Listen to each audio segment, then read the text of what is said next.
2020, a Organização Mundial da Saúde estabeleceu o dia 4 de março como o Dia Mundial da Obesidade, com o objetivo de levar informações, conscientização para a sociedade. A OMS classifica a obesidade como uma doença crônica caracterizada pelo alto percentual de gordura corporal, o que está associado a diversos problemas de saúde, como hipertensão e outras doenças cardiovasculares, diabetes tipo 2, alteração no colesterol, triglicerídeos e até mesmo câncer.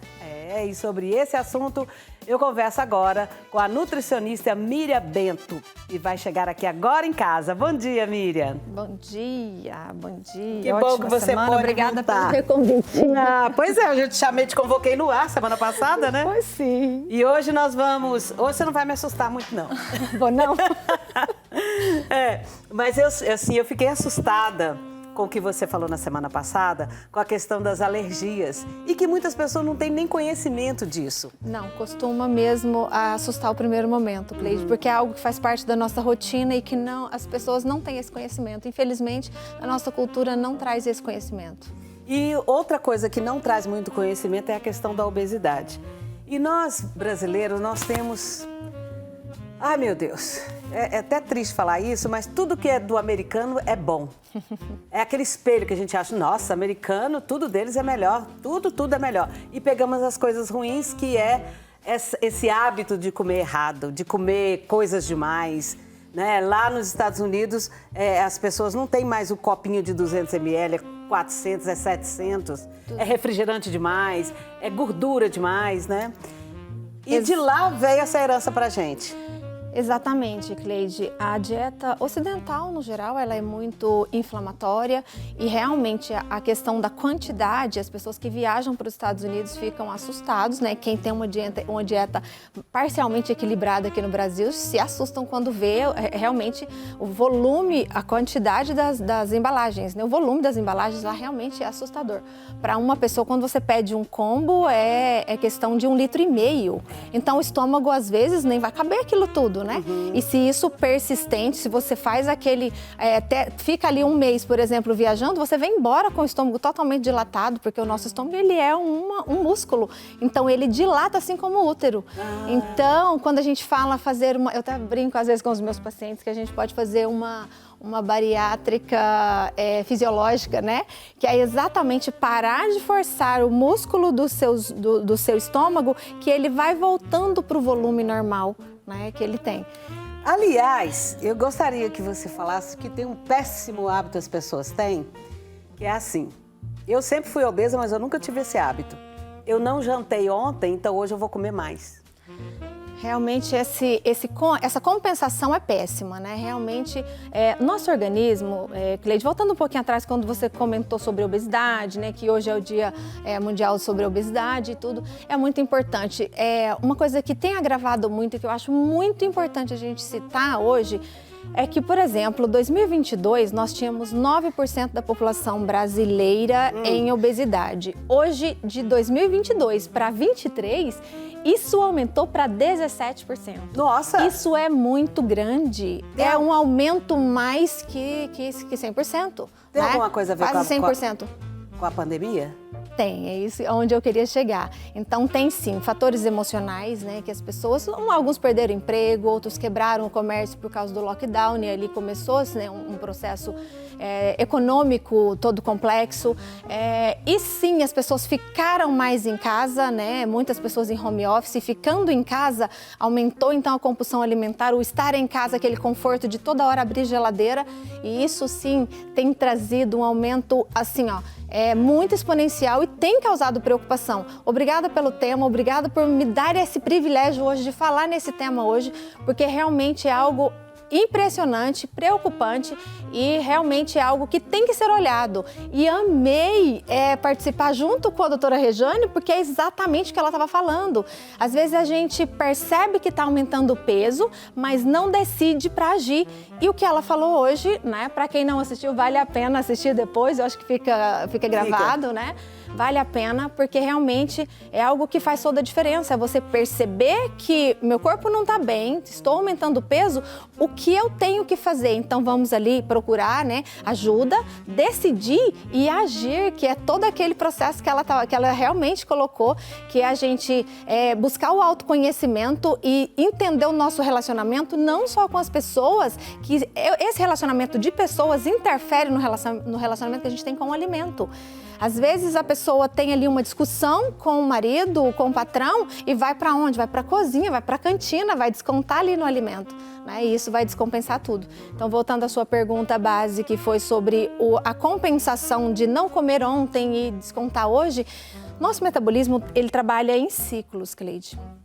Nós temos, inclusive o nosso ciclo circadiano, né? Quando a gente respeita isso, quem vive mais são aquelas pessoas que têm horários determinados, horário de dormir, respeitando o ciclo circadiano, tem o horário certo para acordar, né? As pessoas hoje estão completamente adversas ao que realmente nós somos e nós fomos ensinados e que nós somos feitos, né? Nós somos feitos com a da natureza, então quando a natureza, o sol começa a raiar, é hora da gente despertar com ele. E quando o sol se põe, é hora da gente também começar a se encolher nas atividades, né, no mental e já ir desconectando do mundo para que a gente possa ter uma qualidade de sono tranquila, equilibrada e o nosso ciclo circadiano não seja rompido.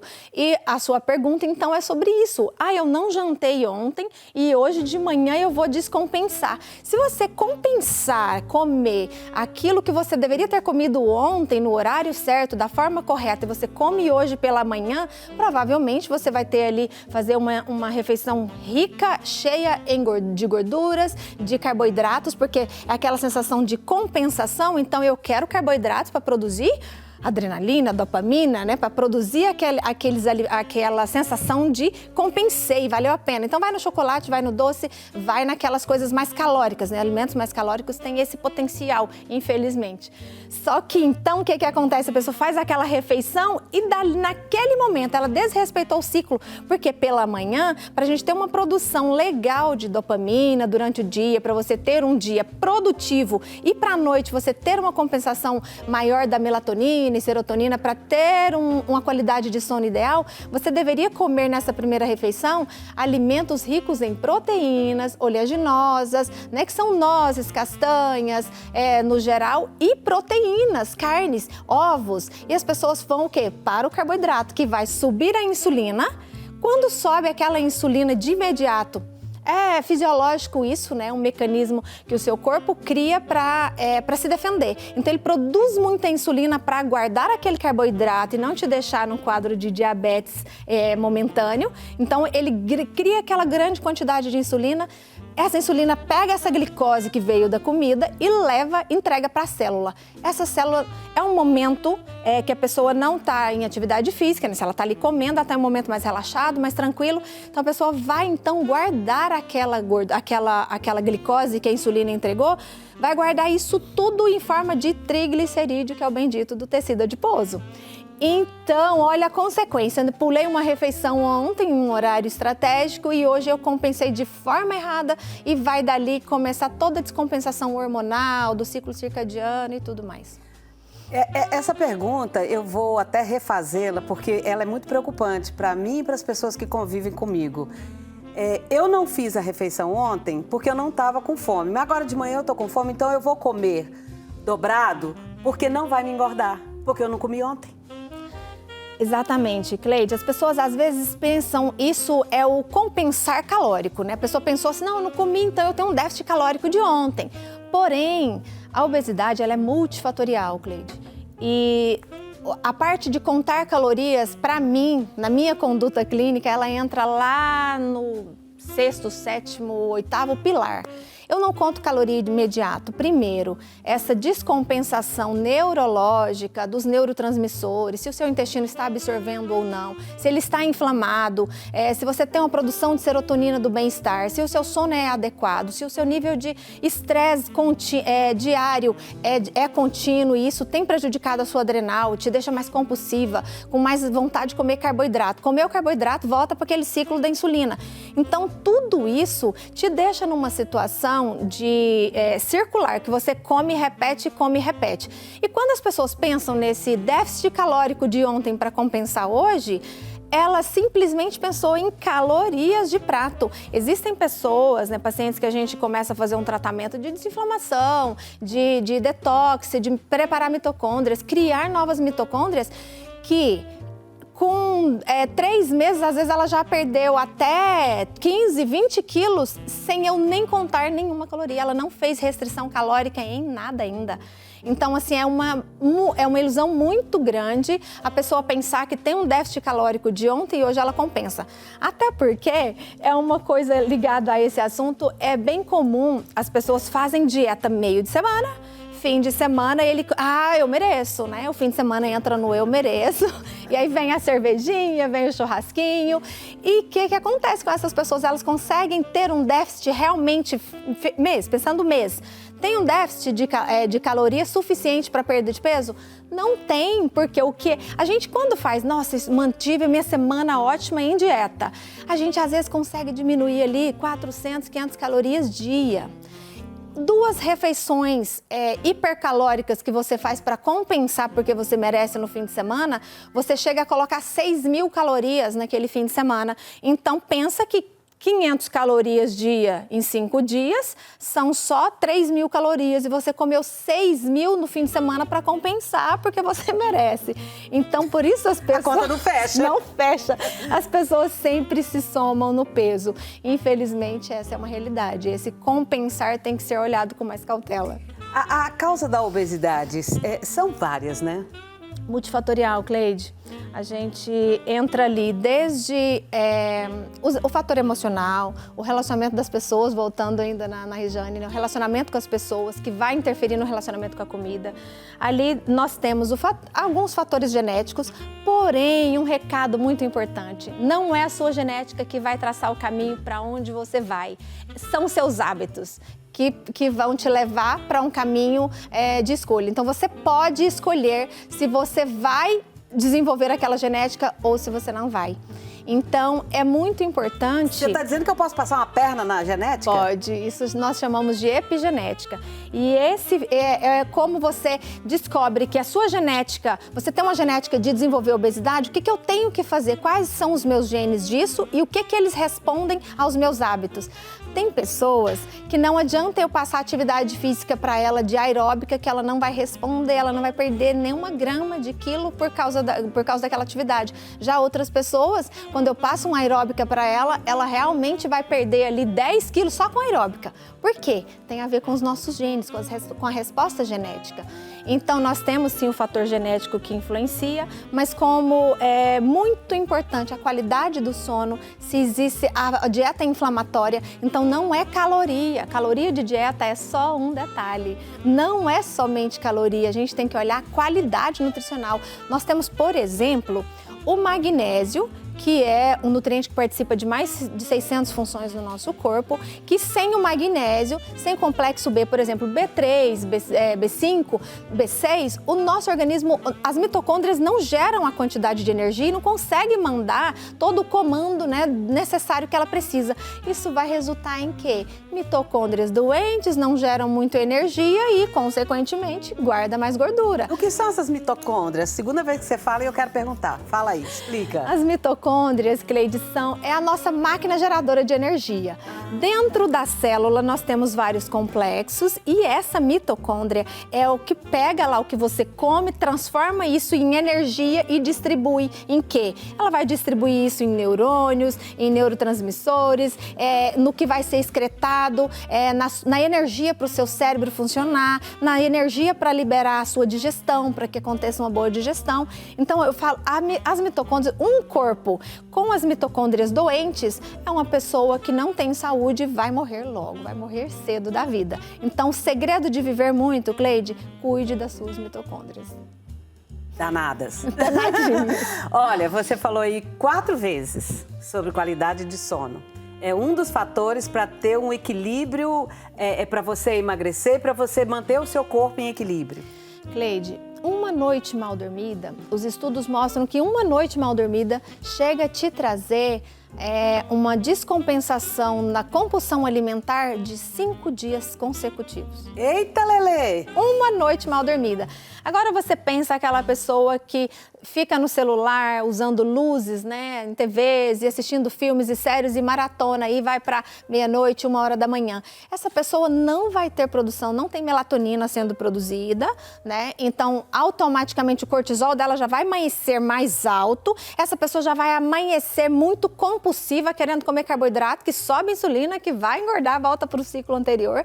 Então, assim, é muito, muito importante a pessoa ter uma qualidade de sono adequada para que ela possa, então, no dia seguinte, ela ter o cortisol sendo produzido só na quantidade ideal, que ela tenha energia para sua manhã, mas que ela tenha consciência e esse cortisol não domine sua consciência para ela ser compulsiva, nem para ela que ela aumente a ansiedade, mas que ela possa ter um cortisol dosado normalmente, né, dentro do fisiológico, ela possa ter consciência e fazer uma refeição digna. A primeira refeição do dia, sendo feita com consciência, com os nutrientes certos, Cleide, ela pode ser responsável pela sua qualidade do sono e pelas suas escolhas alimentares do restante do dia.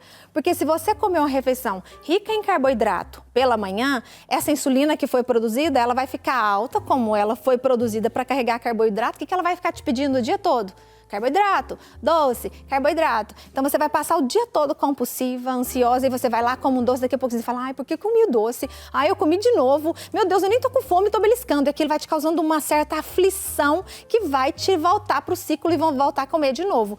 Então a primeira refeição do dia é muito importante e tem a ver com a qualidade do sono. Então, o sono, para mim, é um dos pilares. Dentro da nutrição funcional, a gente trabalha com uma pirâmide e aqui na base dessa pirâmide nós temos o sono e relaxamento, atividade física e movimento, a nutrição e hidratação, porque muitas vezes a pessoa entra em obesidade porque ela não toma água.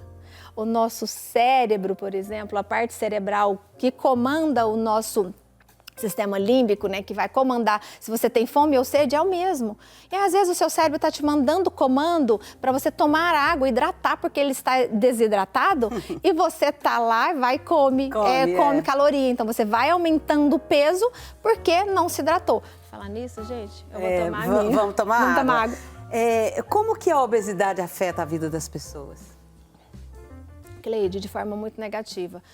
Como você mencionou na entrada, a gente tem, então, começam com fatores, são assintomáticos, então parece que eu nem estou percebendo e está tudo certo com isso. Aumenta o triglicérides, aumenta o LDL, né, que são os colesteróis ruins, começa ali uma glicemia, uma hiperglicemia, mas a pessoa não sente nada. Quando é que o diabetes realmente vai causar um impacto na vida da pessoa?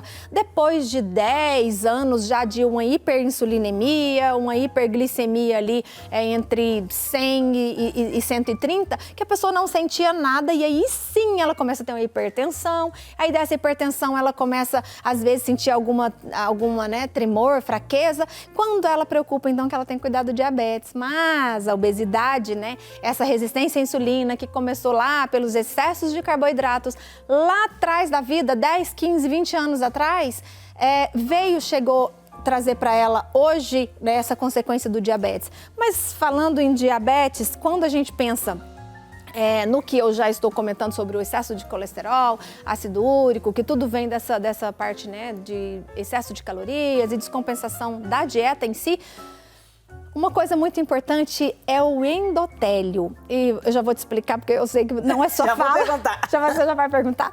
O endotélio, Cleide, é os nossos vasos sanguíneos. Dentro dele, a parte de dentro é o endotélio, então isso a gente chama dentro dos vasos, né? Esse endotélio, ele se inflama de acordo com a nossa dieta, quanto mais a pessoa está obesa, acima do peso, maior inflamação endotelial. E quando esse dentro das nossas veias está inflamada e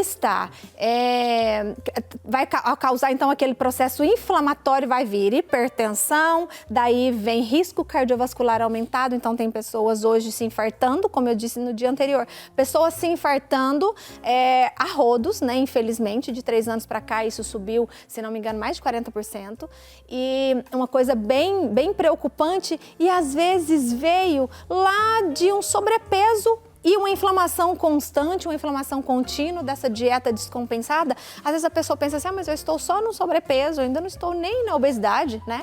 Eu estou só uns 10, 15 quilos acima do peso. E isso já causou esse nível de inflamação crônica no endotélio, que ela está hoje, então, muito mais vulnerável às doenças cardiovasculares e, infelizmente, ao câncer, que se desenvolve em ambientes ácidos. Essa dieta super inflamada, como a gente já mencionou, rica em carboidrato, vai te proporcionar um pH sanguíneo, né, do corporal muito aumentado, muito ácido, né, aumentado que a gente fala, mas na questão da acidez. Quando a gente come, tem um PRAL que a gente chama, que é uma dieta mais alcalina, mais rica em frutas, verduras e legumes, raízes, né, isso traz pra gente um pH mais alcalino, que é mais próximo do que nós somos. Nós somos feitos para manter um pH próximo de 7. Quando você toma um copo de coca, por exemplo, esse pH seu vai lá para 3. Para voltar ele para o normal, você precisa de 50 copos de água boa, alcalina, para voltar ele para o normal. Quem toma isso por dia? Não toma. Meu Deus do céu. Quando você come ali 2 pedacinhos de doce, também desse docinho de leite ninho, por exemplo, de um chocolate, isso também vai te voltar lá para um pH de 3,5, 3,7, 4, que é muito ácido. E o câncer, infelizmente, ele ama o ambiente ácido e ele não se desenvolve nos ambientes alcalinos. Quando a gente faz esse teste in vitro, é lindo de se ver. Você pega 2 célulazinhas do mesmo tumor do câncer e coloca num ambiente alcalino e num ambiente ácido. Esse do ambiente ácido, questão de dias, ele já começa a desenvolver, você já começa a ser perceptível aquelas células se multiplicando e crescendo. E no ambiente alcalino passam-se anos e anos, você vai lá, existe a célula cancerígena, tá ali, só que ela tá no ambiente alcalino, ela não se desenvolveu, ela continua lá por anos e anos. Então, quando a gente fala que a genética tem a ver, tá vendo? Uma célula que já é um câncer, se tiver num ambiente ideal, alcalino, como Deus nos fez, ela não vai se desenvolver. Olha só que interessante essas informações tão científicas. E eu te agradeço muito por ter vindo, por ter participado desse programa nesse dia tão importante. A gratidão é minha e que fique aqui para vocês hoje, né, no Dia Mundial da Obesidade. Então, esse recadinho, a obesidade às vezes está, o tratamento para isso está em você controlar o seu cérebro, fazer o autoconhecimento e decidir que você quer mudar a sua genética e não vai aceitar isso para você. Mudar os hábitos é a raiz para que você possa não se livrar só da obesidade, mas de toda a consequência que ela nos traz. E como diz um amigo meu que também é nutricionista, você não vai morrer, não. Não vai.